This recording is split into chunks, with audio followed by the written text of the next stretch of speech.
we have to keep in mind that it is about people. And we have to make sure that we build something that is fiscally right for the parish of Orleans, and we do something that is the right thing morally and spiritually for the people of New Orleans. But as it was said before, I think we have to do a lot as elected officials as well as citizens to work with our families and make sure that it doesn't even get to that point when they have to be involved in the criminal justice system, because that's where it's a problem. And I always say that anybody can lay down and make a child, but if you don't stand up and raise the child, then you give us a problem. And you know, I'm about making sure that our people are held responsible and that we do whatever we can to keep the costs down, and we do whatever we can to keep as many people out of the penal system as possible. Because it is a holistic approach. There's so much more into it than just incarcerating people. You know, it's about educating people. If we educate our children and educate our families, we wouldn't be talking about building a supermax jail. And so that's what I wanted to leave you with tonight. And I thank you for giving me this opportunity to speak. I want to be part of the ongoing dialogue and do whatever I can to help our city. Thank you. Oh, I'm sorry. Can I use that? No. 30 seconds. I know the tester, that's why. Get up.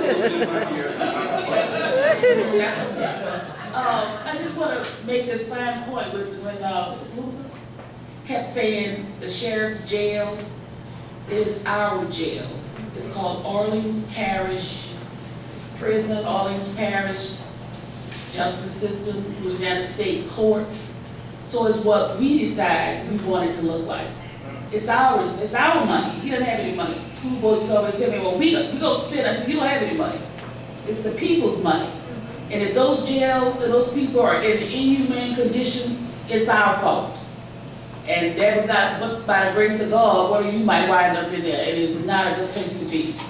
So let's keep in mind that it's ours. We have to take ownership and responsibility of it. We don't have to go hat in hand begging them to do something. We need to make the demand as to how we want our jails to be. Thank you. Thank you. So we also want to, we were acknowledging all of those public officials that are in the room. So we also want to acknowledge Ms. Priestley from the Public Defender's Office, who's here. And so to the point of our state senator, our legislator, she wanted us to make sure that we had technical people in the room, and they are in the room. And you can talk to her after this is over. I'm going to allow the panelists to close us out, but I want to personally thank each and every one of you. Your voices were heard. We will document this. We have your email addresses, so you will get the documentation. As I stated in the beginning, this is a living document, so you can always add to this information. Because this, you, as Ms. Sandra said, this is your city. You have a right and a responsibility as a resident of New Orleans to be engaged, but also to be informed. So thank you, and Lucas, we want to start this way. Just thank everyone for coming out. And our hope is that we can do this again in other districts, but if you guys want us back, we'll come back over here, because February 3rd isn't the end. It's just the beginning. The conversation continues well beyond that. Thank you, guys. As a 25-year resident of New Orleans East, I am equally impressed with the turnout. Folks really engaged.